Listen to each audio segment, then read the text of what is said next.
So ito po yung Basta Natural na 21, almost 21 years na po na nasa ere.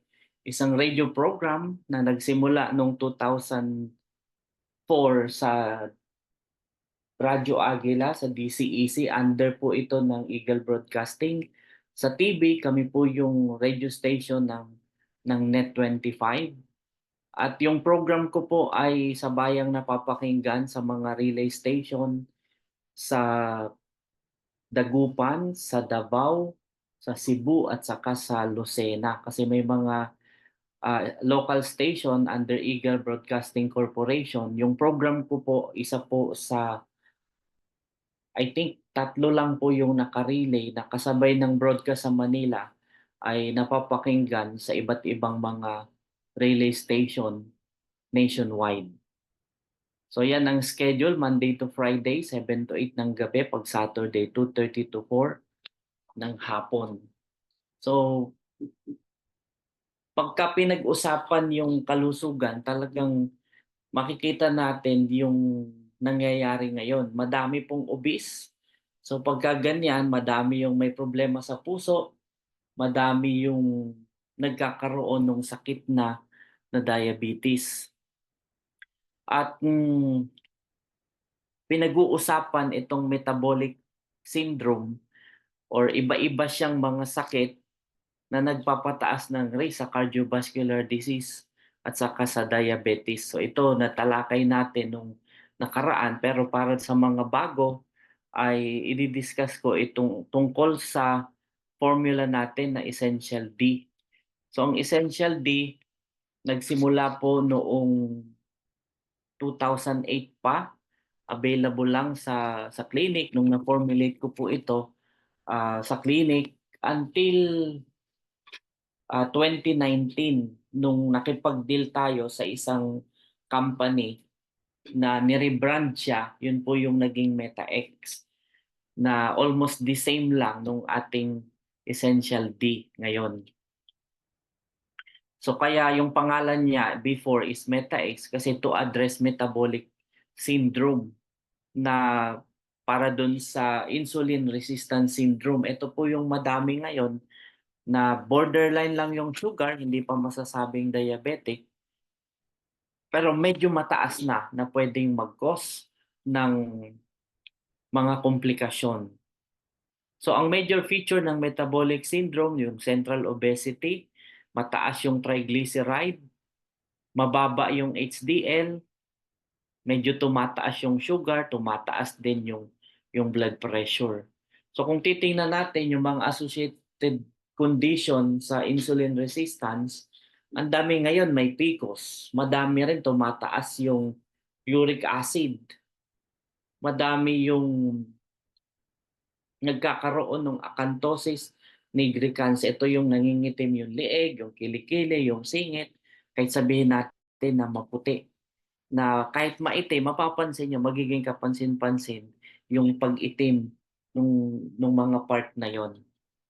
So that sign ng insulin resistance, ibig sabihin medyo tumataas yung sugar na hindi naman considered na diabetes pa. Pero kasabay niya, nandun yung obesity, nandun yung uh, nag-i-start ding tumaas yung blood pressure. And sa diabetes, sa data, nasa 382 million ang mayroong diabetes sa buong mundo. Napaka-taas po nito at tinataya na pagdating ng 2035, magiging almost 600 million na siya. So ganun kataas. So kung makikita nyo sa data, madami sa Western Pacific, tapos pumapangalawa ang Southeast Asia. So itong insulin resistance, usually, yan, binibigyan ng mga gamot kasama ng yung iba, nag-i-start kaagad ng metformin.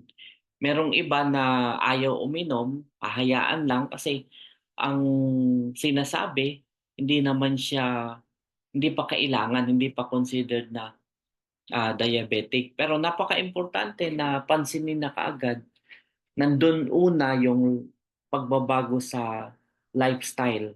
Kasi yan yung kailangan eh. Babaguhin natin yung lifestyle. Malaking factor yon para makaiwas tayo. Hindi lang sa type 2 diabetes, kundi sa iba pang mga sakit. So kasama din doon yung pagbabago sa diet. So ito na-explain ko na nung mga nakaraan yung tungkol sa metabolic syndrome. So ito yung Essential D. It's a diabetes control complex formula na blend ng iba't ibang mga vitamins, minerals, and herbs na subok na natin sa pagpapababa ng blood sugar. Madaming mga testimonials na, madami yung na-save na hindi naputulan ng paa. So inaayos nito yung insulin resistance. Madami na yung mga nag-i-insulin dati na nawala yung kanilang insulin hanggang sa nag-normal talaga yung sugar. Pero hindi natin sinasabi na tanggalin ka agad ng insulin.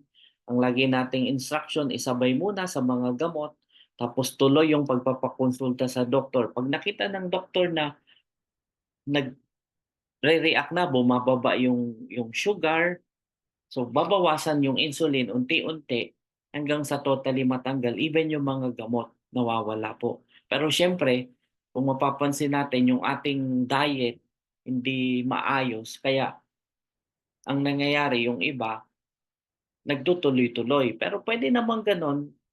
Sa akin, hindi naman kailangan na lifetime na inumin pag nag-normal na yung sugar, kundi pagka medyo later on, kung medyo naparami ng kain, dun ka lang iinom, ano. Pero ang importante is mabantayan talaga natin itong mga ganitong kondisyon kasi ah, sumasabay ngayon yung sa sugar, yung sa cholesterol, yung triglycerides, tumataas din. So ang isang major component ay isang herb na endemic sa India, itong Gymnema sylvestre na ang Indian name is Gurmar, which is pag i-translate natin sa English is destroyer of sugar.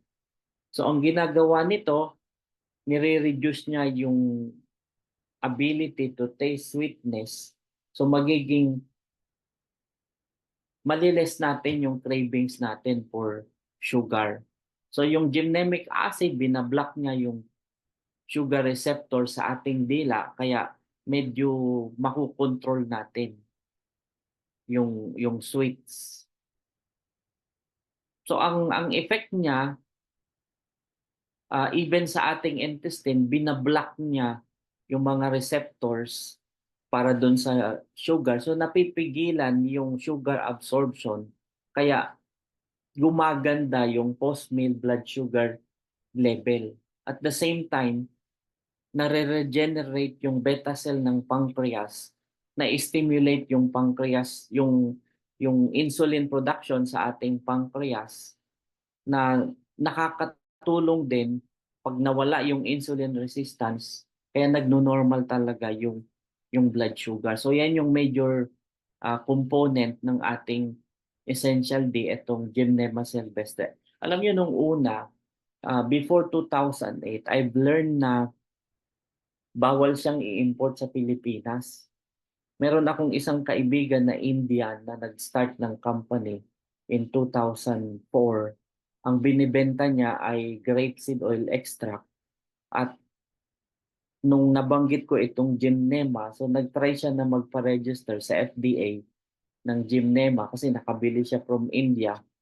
Kaya lang hindi inalaw ng dito sa atin na i-import from India.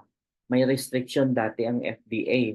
Sabi ng iba, may control yung pharmaceutical company kasi isang threat sa pharmaceutical company yung Gymnema. Pero lately, ayan, napayagan din. Kaya nakakuha tayo at ito yung um, naging produkto. Pero nung una, ang ginawa natin ay finished product na. Pero kung halimbawa, mag-import ka direkta ng Gymnema, hindi siya pwede. So what I did, ang formula ko ay ibinigay ko sa isang company in the US, sa New Jersey, na sila yung gumawa nitong product. Tapos sinip, punta dito sa Pilipinas. Doon nagsimula yung mga product ng essential ng Basta Natural. So essential A, B, C, D, ganun po yung mga product ko sa clinic under ng Basta Natural. So itong uh, Gymnema sylvestre, ini-stimulate niya yung insulin production sa ating pancreas, nakakatulong para ma-regenerate yung beta cell ng ating pancreas. So nai-improve sa insulin. Kaya malaking tulong ito para makontrol talaga yung diabetes.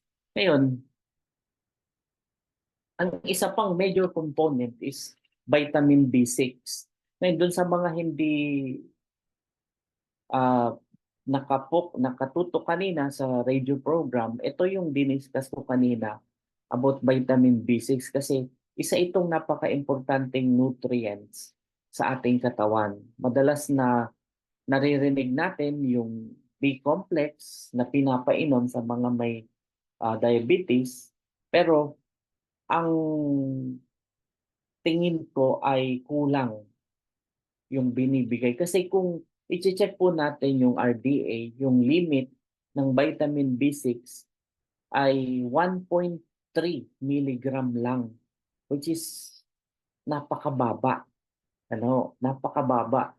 Kaya nga, madami pa rin yung pagka uminom ng B-complex, parang walang epekto. Kasi sa akin, mas maganda ay nasa pagkain kasi pwede nating kunin sa mga pagkain itong mga nutrients na ito, lalo na yung vitamin B6. Pero isa ito sa nilagay ko na ingredient kasunod ng gymnema. So bakit vitamin B6? So it's uh, madaming function yung vitamin B6 kasama yung promoting brain health at para ma-improve yung mood. Kasi madami po sa mga may diabetes, yung bang nalulungkot na kasi naiisip nila lifetime na yung sakit na diabetes.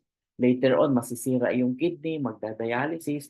Di ba? Ganun yung mga naiisip. Magkakaroon ng gangrene, mapuputulan yung paa. Di ba? Pero sa pag-advance ng medicine, nakita natin pag-advance ng information, medyo na-lessen yung mga ganong komplikasyon. Kasi nga, mas nababantayan, mas nagiging aware yung mga tao na kailangan magpa-check. Dahil nga, alam nyo sa data ng mga may diabetes, almost 50% hindi nila alam na meron silang sakit. So pag nag-create tayo ng awareness, na-check natin, kaya nga, ang isang suggestion ko sa mga dealers, magkaroon kayo ng glucometer para ma-check nyo yung sugar. So magkikreate tayo ng awareness. Pag nakita nyo na medyo mataas, pwede nyo painumin kaagad ng Essential D at makikita nyo ang bilis po ng epekto. Pero isang ingredient yung gymnema, yun ang major component. Pangalawa, itong vitamin B6 or pyridoxine. Sa mga research, malaki yung role nito sa mood regulation, sa pag-create ng mga neurotransmitter, nagre-regulate ng emotion kasama yung serotonin at saka yung GABA, yung gamma aminobutyric acid and dopamine. Nagpapababa ng homocysteine na nililink sa depression and other psychiatric issue. So ito yan. Ang mga benefits ng vitamin B6, base sa mga research, it may promote brain health and reduce Alzheimer's disease. So ito ay may role in improving brain function at sa prevention ng Alzheimer's disease. Kung nakapakinig kayo sa radio program, meron akong comment kanina, di ba? Ngayong araw ay nagse-celebrate tayo. Kanina merong Heroes Parade na ginawa para dun sa ating mga Olympians. Di ba? Sabi ko, isa ito sa kailangan yatang inumin ng ating gold medalist. Yan. Alam niyo po kung bakit? Yan. Any comment, bago ako magtuloy, ano po yung comment nyo dun sa ating mga Olympians? Yan, medyo konting pan muna, commercial muna. Alam nyo, sa akin, bawa, role model siya sa sports. Pero pagdating dun sa pagtrato niya sa magulang niya, para sa akin hindi siya magandang role model. Alam niyo, hindi po maganda yung, 'di ba, parang nung pagdating nila may program sa Malacanang, siya lang yung hindi kasama yung magulang. Yan, commercial muna po ha. Wala sa lecture. Sabi ko, baka kailangan niyang uminom ng vitamin B6 para ma-improve yung mood nila pare-pareho. Kasi sa akin, as Pinoy, nandun yung pag-respect sa magulang. Kahit masama yung magulang mo, may respeto ka pa rin dapat. Hindi ka dapat magsalita. Ano po, pasensya po. Ah, mag-comment ako ng ganito.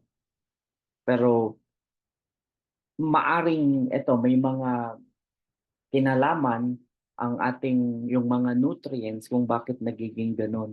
Kaya nga laging ang promotion ko, ang discussion ko sa radyo, it's more on nutrients, more on yung mga food na kailangang kainin para ma-meet natin yung requirements na yan sa katawan. Yan, back to the topic, vitamin B6, isang importanteng ingredient ng essential D para ma-improve yung brain function.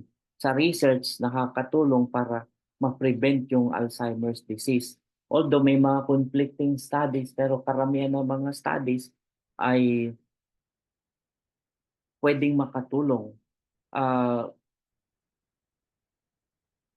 lalo na pagdating dyan sa mga dyan sa Alzheimer's and Parkinson's disease. Ang vitamin B6 ay nakakatulong din to treat anemia kasi tumutulong siya dun sa hemoglobin. Ayun lang po. Dun sa production ng hemoglobin. Kasi alam naman natin, pag mababa yung hemoglobin, nandun yung anemia at magkukulang ka ng oxygen. Pagka anemic ka, wala kang ganang kumain. Pag wala kang ganang kumain, kulang yung mga nutrients na magpapalakas sa ating immune system. So napaka-importante ng vitamin B6, lalo na dun sa mga buntis, lalo na dun sa mga childbearing age sa mga kababaihan. So pagkakulang tayo ng oxygen dahil mababa yung hemoglobin, madali tayong mapagod. Tapos pagka ganyan, kasama din, wala tayong ganang kumain. Yan, ang vitamin B6 din, base sa research, nakakatulong para dun sa mga may emotional symptoms related sa premenstrual syndrome. 'Di ba? Mapapansin nyo dun sa mga partner po natin, may mga oras, may mga araw na parang nag-iiba ng mood, lalo na pag malapit na or nandiyan yung kanilang menstruation. So, nakakatulong yung vitamin B6 base sa research para ma-regulate yung mood. So, may mga study na nakita na it helps by 69% na improve yung PMS symptoms of depression, irritability, and tiredness. Pero kung mapapansin nyo, in a 3-month study, 50 milligram of vitamin B6 yung kanilang binigay araw-araw. Ayan. Take note po, 50 milligram. Ito, sa isang research, nakakatulong din yung vitamin B6 para dun sa mga nagkakaroon ng bara sa ugat, sa mga arteries. So nagpapababa ng risk sa heart disease. Meron po yung study rin na ginawa, pero ang binigay nila I think is 250 milligram of vitamin B6. Kasi ang higher dose, yung optimal dose na pwedeng magbigay ng side effect is 1,000 milligram. Pero wala namang makakainom ng 1,000 milligram kasi karamihan po ng ating mga tablet or capsule na vitamin B6, ang component lang is 1.3 hanggang 1.7 milligram kasi nga ang RDA base sa FDA is just 1.3 milligram. So kung aabot ng 1,000 dun sa tinatawag na toxicity dose, maaring may iba na yung problema, maaring may problema sa pag-iisip na uminom ng ah, almost 1,000 na tablet para ma-meet yung toxicity level. Pero sa data, dun sa study na ginawa, 250 milligram, matagal po itong study tungkol sa heart disease. At nakita na dahil sa vitamin B6, bumababa yung homocysteine level na ito yung isang indicator ng inflammation sa katawan. So kailangan mapababa. So nakita na pagka mababa yung vitamin B6, almost double the risk na magkaroon ng heart disease. At dun sa mga research na yan, talagang makikita mo yung taas. So sa heart disease, ang ginawa nila 250 milligram. Dun sa yung isang study kanina sa PMS ay 50 milligram araw-araw. So 3 month yung study. Pero yung sa heart disease, 5 to 7 years yung study at nakita na malaking tulong to prevent yung pagkakaroon ng bara sa artist. Kaya ito yung nagpapakita kung bakit sa pag-inom ng Essential D, nakikita nyo na even yung cholesterol, even yung triglyceride ay bumababa. Kasi ang triglyceride related din po sa sugar. Tapos yung effect ng vitamin B6 para mapababa natin yung homocysteine level kaya gumaganda yung pakiramdam dahil sa pag-inom ng Essential D. Yan. Sa ibang mga research pa, makakatulong siya para mapababa yung risk sa development ng cancer. Although, yung reason kung bakit nakakatulong ay unclear pa, pinag-aaralan pa, pero ang tinitingnan yung capacity niya, yung ability niya to fight inflammation, na ito yung nakaka-contribute sa cancer at iba pang chronic condition katulad ng cardiovascular diseases. Katulad nung natalakay ko nung nakaraan sa cardiovascular diseases dun sa Essential C, pagka kulang tayo ng sustansya, nagkakaroon ng problema yung ating endothelium, so dun pagmumulan yung mga problema, yung pagkakaroon ng bara sa puso. Pero ang kailangan, ibigay mo yung tamang sustansya na kailangan, vitamin C and lysine, saka ito mga B vitamins, at saka proper hydration, napaka-importante yon. Yan, sa isa pang research, ito naman, para sa panglalabo ng mata, it may promote eye health and prevent eye diseases. Ito ay dun sa age-related macular degeneration kasi nililink din siya dun sa homocysteine. So nakakatulong na pampababa. Pag sinabay nyo pa ng Essential C, mas mabilis yung pagbaba ng homocysteine. May mga case po akong ganyan na hindi lang yung homocysteine, yung iba pang mga markers na binabantayan, bumababa din sa tulong ng vitamin C at saka yung mga component niya na bioflavonoid, yung CoQ10, yung lysine, at iba pang mga ah, minerals para magkaroon ng synergy at makatulong sa iba't ibang problemang pangkalusugan. So nakakatulong ang vitamin B6 to reduce yung homocysteine level kaya nagpapababa ng risk sa age-related macular degeneration. Nakakatulong din siya sa mga may rheumatoid arthritis. Nakita sa mga research na pagka hinorek yung deficiency ng vitamin B6, nare-reduce yung inflammation. Although kailangan pa ng madaming research yung effect ng vitamin B6 sa mga may rheumatoid arthritis. Pero nakikita natin based dun sa ilang mga testimonials na nababawasan yung pain, nakakatulong para makontrol dun sa mga merong rheumatoid arthritis. So ito, ang current recommended daily amount or RDA for vitamin B6 is 1.3 to 1.7 na pwedeng makuha sa pagkain mismo. Madaming mga pagkain ang mayaman sa vitamin B6. Mga isda, yung gulay natin, yung saging, yung oatmeal, yung spinach, ang dami pong sources ng vitamin B6 kasama yung iba pang mga B vitamins. Take note, ang B vitamins po hindi nag-work kung isa lang. So maaring may mga formula na mas mataas yung B6 pero kahit na merong hiwalay na mabibili kayo na vitamin B6 supplement, mas maganda na sabayan pa rin ng iba pang mga B vitamins. Kasi itong B vitamins, tulong-tulong po siya. Pag wala yung iba, yung isang B vitamins, pag nagkulang, maaring hindi mag-work yung kabuuan. Ganun po yung synergy ng mga B vitamins. Kaya sa akin, mas maganda kunin natin sa pagkain. So kakain tayo ng mga pagkain na mayaman sa B vitamins. At the same time, magsa-supplement tayo na merong vitamin B6 na ito yung kailangan lalo na sa mga may diabetes, sa mga may cardiovascular diseases.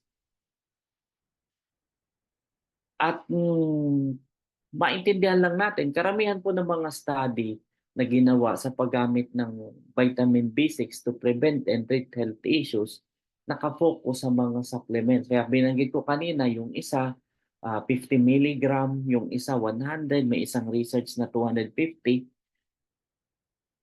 Yung sa mga may PMS, 330 to 250 milligram of vitamin B6 ang binigay araw-araw to treat sa morning sickness dun sa mga buntis na nahihilo. May ganun pong study at saka sa heart disease. Balikan ko lang yung RDA, obserbahan nyo sa mga research 30 to 150 milligram. Pero ang approved lang dito sa Pilipinas ay 1.3 milligram lang ang pwedeng ilagay. Yan. Yun yung vitamin B6. So isa po ito sa component. So gymnema, saka itong vitamin B6 para sa mood regulation. Ang isa pang component ng essential D ay vitamin B3 or niacin na ito naman ay nakakatulong para ma-convert natin yung pagkain into energy. Kasi dahil sa vitamin B3, nakakagawa tayo ng itong nicotinamide adenine dinucleotide at saka itong nicotinamide adenine dinucleotide phosphate, NAD at NADP, na involved para dun sa energy production sa ating katawan mula sa pagkain na ating kinakain. At the same time, ito rin po yung component na nagsisafeguard para hindi po mag-hypoglycemia. Kasi baka tanong nyo, pagka umepekto po, baka sobrang bumaba ng blood sugar. So ito po yung tumutulong para hindi po mag-hypoglycemia kung sumobra man yung inom. Kung 6 man yung ininom nyo sa isang araw, may component siya para hindi masyadong bumaba yung sugar. In fact, dun sa comment ng mga nakainom, later on, pag nag-normal na yung sugar, bumabalik yung gana nila sa pagkain, pero hindi tumataas yung kanilang sugar. So bumabalik yung mga muscle, yung tumataba na uli, yung pagtaba na yung gumaganda yung katawan nila kasi 'di ba pagka may diabetes, mapapansin nyo na yung pagpayat ay kakaiba, pagpayat na parang tuyot. So yan po 'yon. Isa yan sa tumutulong. So vitamin B6, vitamin B3 para magbigay ng energy, maiwasan natin yung hypoglycemia. So, ang vitamin B3 sa research, pinapataas yung HDL, pinapababa yung LDL and triglyceride. Kaya mapapansin nyo dun sa mga nakainom na ng Meta-X and Essential D, even yung cholesterol and triglyceride ng normal, kasabay po ng blood sugar. Yan yung mga effect niya, pinoprotektahan yung beta cell ng ating pancreas. So nababalanse yung ating blood sugar level. Dun sa isa pang, ito yung difference nung sa Meta-X. Ang bagong Essential D, meron siyang acai berry na isang magandang source ng antioxidant. Pero konti lang yung nilagay nating acai berry. Ang acai berry sa mga research, yan, sa puso din as antioxidant. May effect na pangpapayat pero konti lang nga po yung nilagay natin, pangbalanse lang para lang makita natin yung synergy ng mga nutrients. Pero importante din po siya. Ito yung isang component, yung chromium, para ma-improve yung muscle mass. Kaya gagana sa pagkain, babalik yung katawan, di ba? Pagka may diabetes, yung iba pumapayat talaga. Pero ito yung nakakatulong para magkagana sa pagkain, para mabilis na mag-increase yung muscle mass at nakakatulong din para hindi naman mag-shoot up yung biglang pagtaas ng sugar. So ito yung umiepekto, yung biglang pagtaas para makontrol yung biglang pagbaba, yung vitamin B3 na component ang nagbabantay doon. Kaya balanse po siya. And isa pang component is vanadium na ang effect sa ating katawan ay parang insulin. So madaming research about vanadium na pampababa ng sugar. At dun sa mga umiinom, sa mga pasyente, ang advice ko lang, kung kayo po may diabetes, ang hindi dapat na mawala na pagkain ay mga talbos. Araw-araw at least may isang serving na talbos para mas mapatibay pa yung mga minerals. Kasi kung titingnan natin, karamihan po ng mga sakit, nandun yung mineral or nutrient deficiency. Halimbawa, anemia, di ba, iron, kulang sa B9, kulang sa B12, sa osteoporosis, kulang sa calcium. Pagdating sa diabetes, usually mga minerals. Ang magandang source ng mga minerals sa pagkain, mga talbos. Kaya I suggest na kakain kayo ng talbos. Ang isa is vanadium. Kung familiar kayo, kung nasa metal industry, isa po itong isang component ng mga metals, isang metallic element, pero may effect siya sa ating katawan. So sa industry, merong gamit siya, pero sa ating katawan, para sa pagpapababa ng blood sugar. Pero konting-konti lang yung requirements natin, na yung konti na yun, pagka nagkulang, tumataas yung risk natin sa type 2 diabetes. Kaya ito, mga metallic uh, minerals, kunin natin sa mga ah, pagkain, yung mga talbos. So isa yon sa dapat natandaan natin kung may diabetes. So ang Essential D po, matagal na, 2008 pa siya nagsimula. Nasa kliniko lang. Yan. Ito yung pinapakita ko sa program ko sa Radyo Agila. Yan yung aking number. So madami na pong nakatry na mabilis siyang magpababa ng blood sugar dahil dun sa mga component na binanggit natin. Yan, ito si Ma'am Tess. Ah, Isa siya sa natulungan, naka-insulin dati. Nung naoperahan siya nagkaroon ng abscess sa liver and pancreas. So, binigyan siya ng insulin. Nung na-meet natin, pinainom natin ng Essential D, inalis din ng kanyang doktor yung insulin. Kasi nag-normal, even yung talagang normal yung blood sugar na wala ng gamot. So Essential D lang yung kanyang iniinom ngayon. Yan, ito yung label nung lalabas, uh, approved na rin po ng halal. Yan po yung sa halal ng Essential D, saka yung Essential C. Yan, nung nakaraang araw po, yan yung inasikaso natin.